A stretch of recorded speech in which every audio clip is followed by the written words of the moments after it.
I kissed my grumpy neighbor. Chapter 1. The moving truck blocked the entire driveway. I dragged another box up the stairs to my new apartment, my arms burning. Sweat dripped down my back. August in the city was brutal. "Excuse me." I turned. A man stood behind me on the stairs. Tall, dark hair, sharp jawline, a scowl that could curdle milk. "You're blocking the stairs," he said. "I'm moving in." "Give me 2 seconds," I responded. "You've been going up and down for an hour," he complained. I set the box down with a thud. "And you've been counting?" "Hard not to when you're stomping like an elephant," he said. My mouth fell open. "What?" "Apartment 3B. Try to keep it down," he said, pushing past me, his shoulder brushing mine. I watched him unlock the door directly across from my new place. Perfect. My neighbor was an absolute jerk. I woke up to a loud banging noise. I squinted at my alarm clock. It was only 7 a.m. Groaning, I stumbled over half-unpacked boxes and yanked the door open. The grumpy neighbor stood there in gray sweatpants and a black t-shirt. His hair was messy, his expression unimpressed. Annoyingly, he looked even better than he had yesterday. "Your alarm has been going off for 20 minutes, he said. "Pardon?" I said, certain I'd misheard him. "Your alarm. Turn it off," he said tersely. I froze. Then I heard it, the shrill beeping echoing from my bedroom. "Oh my God. I'm so sorry. I didn't hear it," I said. "Clearly," he muttered. He turned and walked back to his apartment without another word. I rolled my eyes and slammed my door shut. A bit juvenile, I know, but that guy was seriously rubbing me the wrong way. Then again, I had woken him up.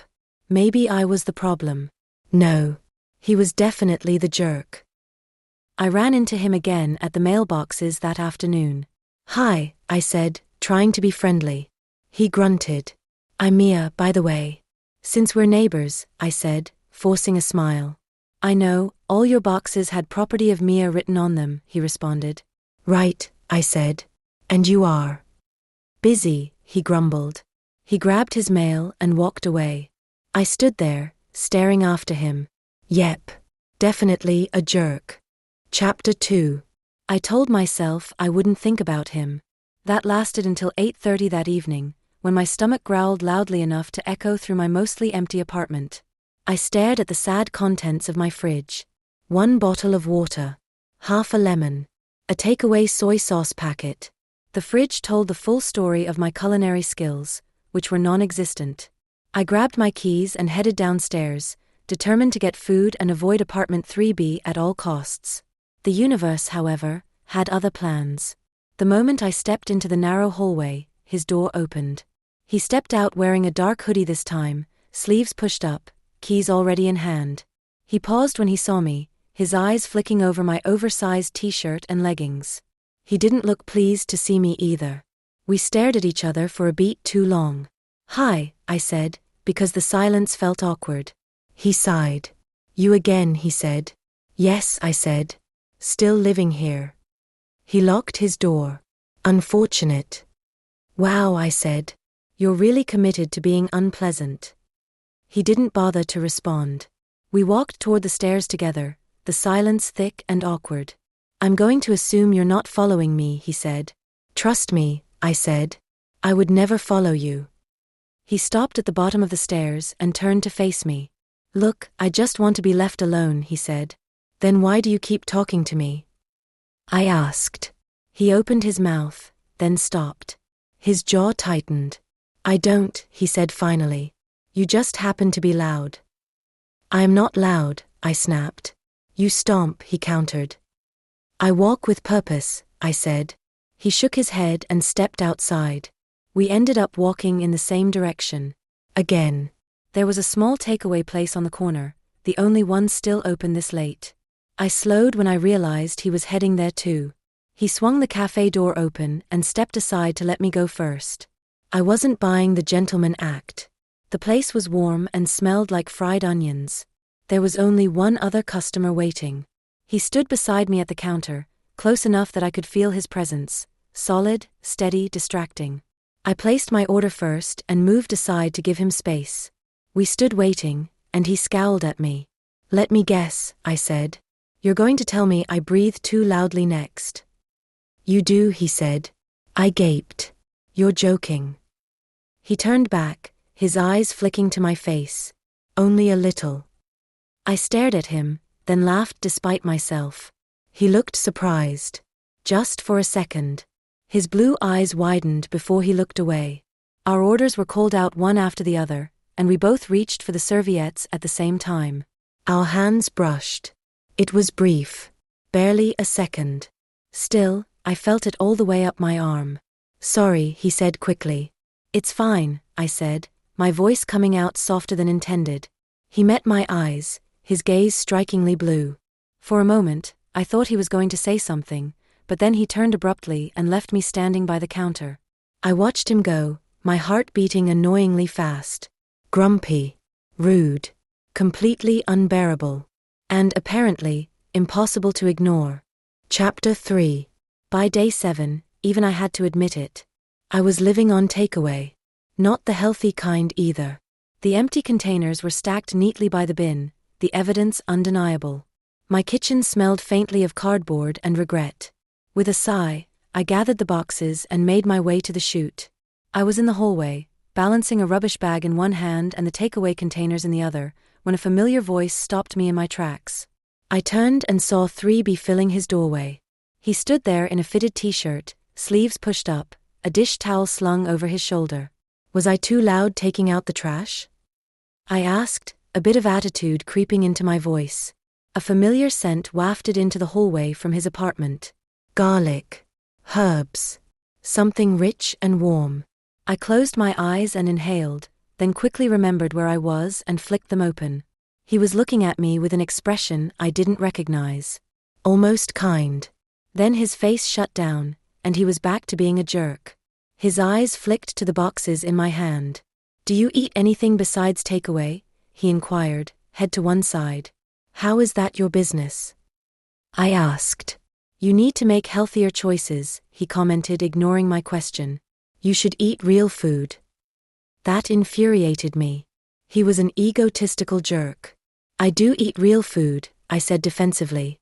"And besides, who are you to tell me what to do with my life?" I was boiling now. He cut me off. "Do you want some pasta?" he asked. I made too much. I stared at him. What was with this guy? He was giving me whiplash, rude one moment, offering me food the next. It was on the tip of my tongue to refuse. But I was hungry. I hadn't had a proper home-cooked meal since the supper Mum made before I moved to the city. "Are you offering me food?" I asked slowly, raising an eyebrow. "Yes," he said. "Don't make it weird." The food smelled amazing, even from the hallway. "Come on, 3A, he said. "It's getting cold." He turned back into his apartment, leaving the door ajar. I took the rubbish out, washed my hands, and then followed him inside. This was not the time for pride. His apartment was the exact opposite of mine. Clean. Minimal. Calm. Everything had a place, and nothing was stacked in boxes. He set a plate on the counter and pointed to the bar stool. "Sit," he said. I sat. The food smelled incredible. I took a bite and immediately closed my eyes. "Oh wow," I said. "This tastes really good." He leaned against the counter, arms crossed. "It's just pasta." "No," I said. "It's good pasta." He shrugged like it wasn't a big deal. "This is better than anything I've eaten all week," I gushed. "You should stop living on takeaways," he remarked. "You should stop judging me," I quipped. He held my gaze for a beat. "Fair," he said. We sat in a comfortable quiet. I wondered why he'd offered me food, but as Gran always said, you don't kick a gift horse. I decided to just enjoy the meal, grumpy company or not. "Thank you," I said softly when I finished eating. He nodded once. "You're welcome." He took the plates to the sink and washed them. My grumpy neighbor wasn't just rude. He was kind. And somehow, that made him far more dangerous. Chapter 4. The fire alarm went off at 2:14 in the morning. I bolted upright in bed, my heart pounding. "What I said, fumbling for my phone. The shrill alarm echoed through the building, relentless and unforgiving. I threw on my slippers and rushed into the hallway without thinking. I was halfway down the stairs when I remembered I was wearing nothing but a thin cotton nightie. Too late. People were already spilling out of their apartments, confused and half asleep. By the time I reached the front entrance, rain was coming down in cold, heavy sheets. Perfect. I wrapped my arms around myself, shivering as the downpour soaked through the fabric. 3A. I turned. He stood a few steps away, hair damp, wearing dark joggers and a hoodie he clearly hadn't bothered to zip up properly. "You okay?" he asked. "Yes," I said quickly. "I'm fine." That was a lie. He looked me up and down, his jaw tightening. "You're freezing," he said. "I'll survive," I responded. He didn't argue. Instead, he pulled the hoodie off and stepped closer. "What are you doing?" I asked. "Don't move," he said. He draped the hoodie around my shoulders, careful, like he was handling something fragile. It was warm. It smelled like him. "Thank you," I said, my voice softer than intended. "You're shaking," he stated the obvious. "It's raining," I said. "I can see that." We stood there in the rain, close enough that I could feel his warmth through the borrowed fabric. The alarm finally cut out, replaced by murmurs of relief. It took another 10 minutes before we were told it was safe to go back inside. People began drifting away. I looked up at him. "I should give this back." "Keep it," he said. "For now." We walked back toward the building together. At his door, I paused. "Thank you," I said again. He nodded. "Get some sleep." "You too," I said before turning to my flat. I shut my door, my heart still racing. I leaned against it, clutching the hoodie tighter around me. His scent enveloped me, and it sent my pulse skittering. I would return it as soon as possible. Because keeping something that smelled like him was not a good idea. Chapter 5. I was up by 7 a.m., which was surprising considering I hadn't fallen asleep until around 4. I had dreamt of 3B. Crazy dreams that made me blush just thinking about them. I showered quickly and got ready, knowing I had a lot of errands to run. I stared at the folded hoodie while drinking bad instant coffee. I wasn't looking forward to returning it. It would be far too awkward. With a sigh, I poured the rest of the coffee down the sink and grabbed my keys and purse. After a brief hesitation, I picked up the hoodie too. I knocked on his door. It swung open before I could compose myself. He stood there barefoot, mug in hand, looking entirely too much for my heart to handle. The dreams rushed back, and I felt my face heat instantly. "Morning," he grunted. "Morning," I barely whispered. We stood there for a beat too long. I cleared my throat and tried again. "I brought this back," I said, holding out the hoodie. He glanced at it, then at me. "You didn't have to rush." "I know," I said. "I'm heading out to run errands." His mouth twitched. "Good. Buy some proper food." Just when I thought I could tolerate him, he stepped closer and reached for the hoodie. Our fingers brushed. The response froze on my lips. It was brief. Accidental. Neither of us moved right away. "You should probably keep a jacket by the door," he said. "I will," I agreed grudgingly, lesson learned. Another pause. Another moment where neither of us stepped back. He didn't say a word, just held my gaze. "Well," I said, shifting my weight, "I should." "Yeah," he responded. "You should." Still, neither of us moved. The moment stretched. Something hovered between us, unspoken, undeniable. Then he stepped back. Just one step. Enough to break whatever it was. "See you around 3A, he said. "My name is Mia," I retorted. He had already closed the door. I walked toward the stairs with my heart in my throat and a ridiculous smile on my face.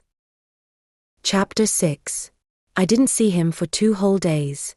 Not in the hallway. Not in the foyer. Even though he was out of sight, he definitely occupied my thoughts. There was something about my grumpy neighbor that brought out a side of me I hadn't expected. I was scrolling through Netflix on Thursday evening when my phone buzzed. A text from my boss. They loved the designs. Want to move forward immediately. This could be huge. I squealed. I'd been working on this pitch for months. Late nights. Revisions. Second-guessing everything. This was the break I'd been waiting for. Without thinking, I flung open my door and ran straight across the hall. I pounded on his door. He opened it almost immediately, his brows drawn together, concern flashing across his face. "What's wrong?" he asked. "Nothing's wrong. Everything's right," I said, bouncing on the balls of my feet. "I just got the best news and I had to tell someone, and you're right here and..." He held up a hand. "Breathe." I sucked in a breath and slowed down. I landed this huge client. Like, career-changing huge. I've been pitching them for months, and they just said yes. Something shifted in his expression. His shoulders relaxed. His eyes softened, just a little. "That's great," he said. "It's better than great. It's amazing. I grabbed his face and kissed him. It was quick. Impulsive. Completely unplanned. The second my lips touched his, I realized what I'd done. I pulled back just as fast. "I'm sorry," I said immediately. "I got carried away. I shouldn't have." He stared at me, stunned. Then he lowered his head and kissed me back. He pulled away first, his jaw tight. "That can't happen," he said. My heart was racing. "You just kissed me." "I know," he said. "I'm sorry." I folded my arms, suddenly deflated. "No. I'm the one who should apologize," I said, turning toward my flat. "Mia," he said softly. I stopped walking but didn't turn around. "Congratulations," he said, his voice rougher than before. "You earned it." I turned to face him. His expression looked pained, like it had cost him a lot to say that. "Thank you," I said. I stepped back toward my door. "Good night," I said softly. "Good night, Mia," he responded. I went inside and leaned against my door, pressing my fingers to my lips. I had just kissed my grumpy neighbor, and the fact that he had finally called me by my name wasn't lost on me. Chapter 7. The day after the kiss, we met in the hallway on the way to work. I greeted him. He just grunted and walked past me. Gone was the man who had offered me his jumper. Gone was the man who had shared his pasta with me. A week went by. 3B was quieter than ever. I found myself missing the grumpiness. He didn't knock on my door to complain about anything. I tried to convince myself that I didn't care. When the snow started on Friday morning, I barely noticed it. I went to work as usual, but by early afternoon the office was deserted. My boss walked past my cubicle and frowned. "Why are you still here?" he asked. I looked outside. The snow had thickened, heavy and relentless. By the time I reached the tube station, public transport had shut down completely. The streets were buried, the snow knee-deep in places. My boots were useless and I was soaked from head to toe. When I reached my building, I was exhausted and shaking. I wished there was a lift. I fumbled for my keys at my door. They weren't there. I checked again. Nothing. "No. No. I said quietly. I leaned my forehead against my door and closed my eyes. The locksmith answered on the third ring. After explaining my predicament, he promised to call as soon as roads were passable, but that I shouldn't hold my breath. I hung up and slid down until I was sitting on the floor, my coat still dripping onto the tiles. I would not knock on his door. I had already kissed my grumpy neighbor. I wasn't about to make things worse. Footsteps echoed from the stairwell. I looked up. He was coming up from downstairs, snow clinging to his coat, his hair damp from the storm. He stopped short when he saw me sitting there. For a moment, he just stared. Then his jaw tightened, like he already knew this was a bad idea. "What happened?" he said. "I'm fine," I said automatically. "You're sitting on the floor, outside your flat," he pointed out. "I lost my keys," I said. "Locksmith can't get here." His eyes swept over me and I cringed at what he saw. I must have looked like a bedraggled stray. With a sigh, he unlocked his door. "Come on," he said. His apartment was warm and quiet. He handed me a towel, a jumper and thick socks. "Bathroom's there," he said, pointing at a door. "Get changed." I thanked him but he didn't answer. When I came back out, wrapped in dry clothes that were far too big, he had the kettle on. "Sit," he said, handing me a mug of hot chocolate. I sat wrapping my hands around the mug, grateful for the emanating heat. "Drink," he said. I appreciate the hospitality, I said lightly. He just grunted. He started cooking without speaking, movements clipped and efficient. When the silence became too much, I asked, "Who taught you to cook?" He didn't respond, so I continued. "My mum is a great cook. She tried to teach me, but after too many charred pots she gave up. I don't have the patience to pay attention. I am easily distracted." He shot me a look. "You talk too much," he said. "I'm nervous." He continued cooking the meal, and I drank the rest of my hot chocolate quietly. He plated the food and put table mats on the small island. He passed me one of the plates. "Eat," he said. It was filled with sausage, mash, and peas. I took a bite and closed my eyes. "Yum," I breathed. "That's unfair." "What's unfair?" he asked. "You shouldn't be allowed to cook this well and be this unpleasant," I said. "I'm not unpleasant." "I beg to differ," I said between mouthfuls. "But I guess you're useful." That earned a reluctant huff of laughter. It startled both of us. "You still haven't told me your name," I said gently. He paused, fork hovering mid-air. He was silent for so long I didn't think he would answer. "Daniel," he said finally. "Daniel," I repeated. "See? That wasn't painful." He smirked in response. We ate in silence for a moment.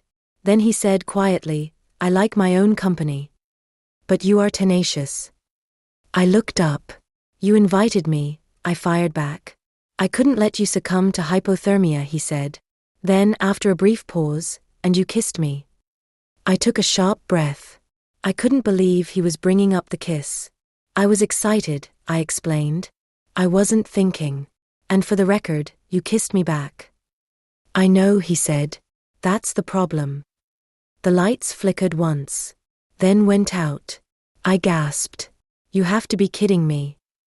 He opened his flat door and the hallway was pitch black. There were no lights even outside the window. "Seems like a major power cut," he said. "Of course it is," I muttered. Would this night never end?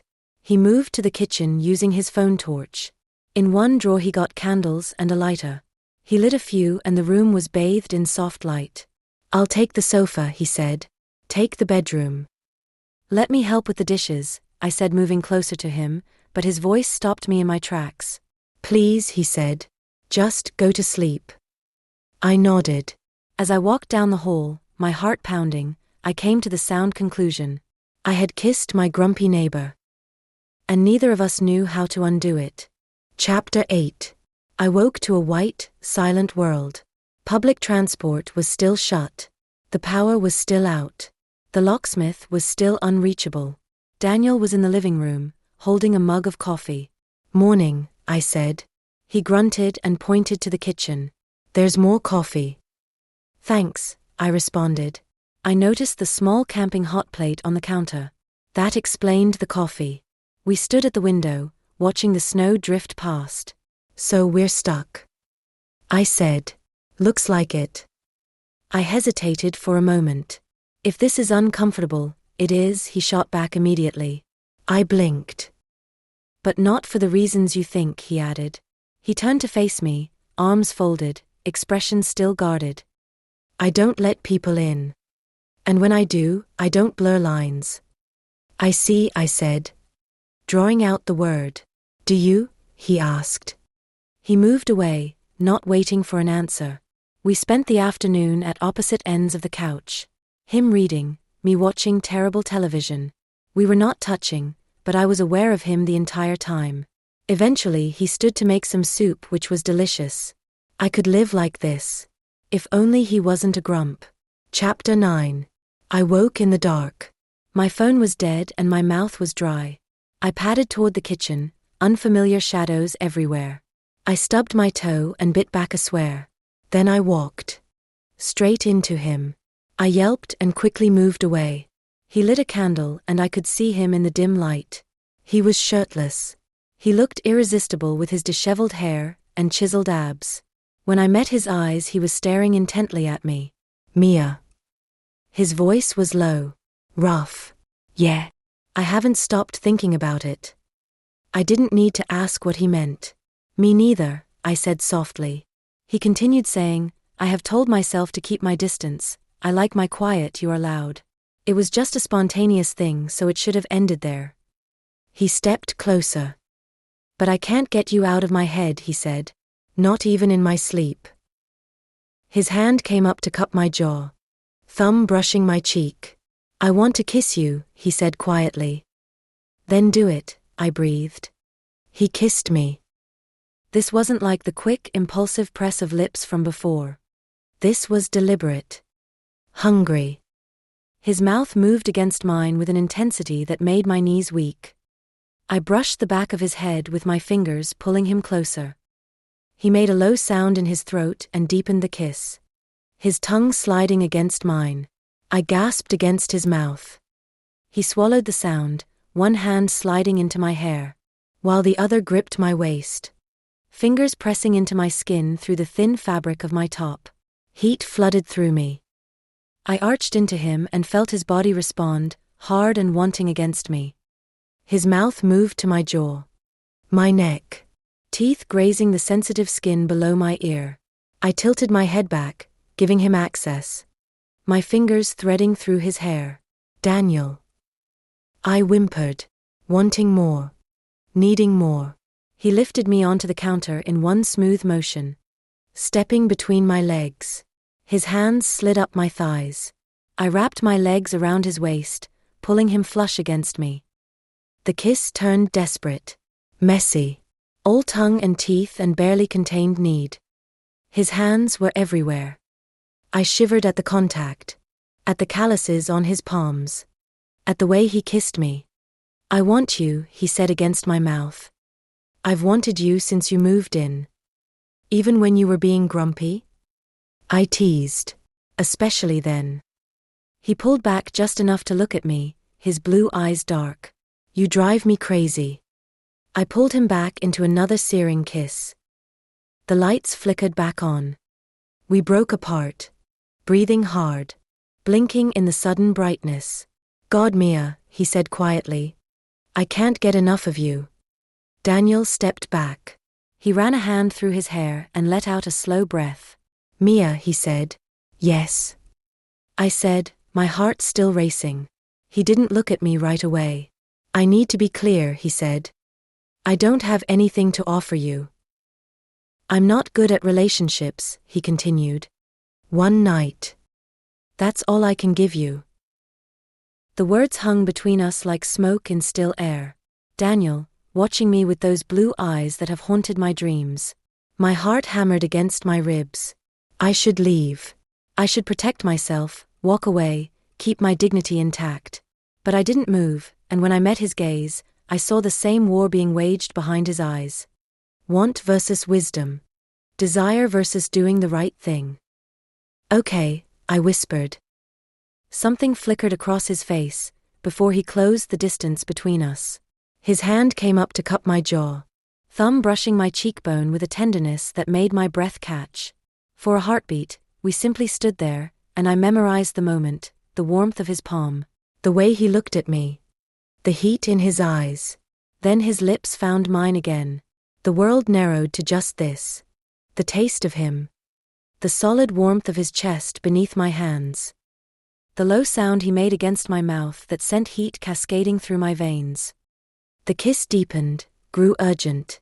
But even in the urgency there was something achingly careful in how he held me. As if I were precious. As if this mattered more than either of us wanted to admit. We moved through his apartment, in a tangle of reaching hands, to his bedroom. My pulse thundered in my ears as we tumbled onto his bed. City lights filtering through the window, casting everything in silver and shadow. Daniel's weight settled over me. And I wrapped myself around him, pulling him closer. Closer. Never close enough. Mia. He breathed against my neck. And the way he said my name made my eyes sting with unexpected emotion. His hands mapped my body with reverent attention, finding every curve, every sensitive place that made me gasp. I explored him in turn, tracing the planes of his shoulders, the muscles of his back, feeling him shudder beneath my touch. He reached in his drawer for protection, and when we finally came together, My breath left me in a rush, and Daniel stilled. His forehead pressed to mine, giving me time to adjust, to breathe, to feel the overwhelming rightness of it. We moved together in a rhythm that felt ancient and new all at once. I lost myself in the sensation, the slide of skin on skin, the ragged sound of our breathing, the way he whispered my name like a talisman. But it was the small moments that undid me. How he laced his fingers through mine and pinned our joined hands beside my head. How he kissed my temple when I trembled beneath him. How his eyes never left mine, as if he were trying to memorize every expression that crossed my face. This wasn't just physical. It couldn't be. Not with the way my chest ached. Not with the way he held me. The pleasure built between us, a tide rising higher and higher until it crested, and I cried out, clutching him as waves of sensation rolled through me. Daniel followed moments later, my name on his lips, his body shaking with the force of his release. Chapter 10. In the aftermath. We lay tangled together, hearts racing, skin damp with exertion. Daniel pulled me close, tucking me against his chest, and I listened to the steady thrum of his heartbeat, as it gradually slowed. His fingers traced lazy patterns on my shoulder, and I felt him press a kiss to my hair, so soft I might have imagined it. Sleep claimed us both, wrapped in each other's arms. I woke slowly, awareness returning in pieces, the unfamiliar weight of an arm around my waist, the warmth of another body pressed against my back, the scent of him on the pillow beneath my cheek. I carefully turned in Daniel's embrace, afraid to wake him, needing to see his face. In sleep, he looked younger, the tension he usually carried in his jaw smoothed away. Dark lashes fanned against his cheeks, and his lips were slightly parted with each slow breath. My chest constricted as I studied him. The small scar above his eyebrow I'd never noticed before. The shadow of stubble along his jaw. One night. The word echoed in my mind, and suddenly the full weight of it crashed over me. This was it. In an hour, maybe two, I'd have to leave. We'd go back to being neighbors. To polite nods in the hallway, to pretending last night never happened. The thought made my throat tight, made my eyes burn with unshed tears. One night. It would have to be enough, even though I already knew it never would be. My phone buzzed softly on the bedside table. A message from the locksmith. He was 5 minutes away. Relief and sadness tangled in my chest. Quietly, carefully, I slipped out of bed. I dressed in the dim light, folding the borrowed clothes neatly and leaving them on the chair. Every small sound felt too loud, the zip of my bag, the soft click of my shoes. I paused once, looking back at him. He didn't stir. In the kitchen, I hesitated, then picked up a pen and a scrap of paper. "Thank you for last night," I wrote, and signed it. Mia. It felt safer than saying goodbye. Daniel and Mia's story will continue. If you enjoyed this story, please like and subscribe for more Arloon romance. New stories are coming soon. Thank you for listening.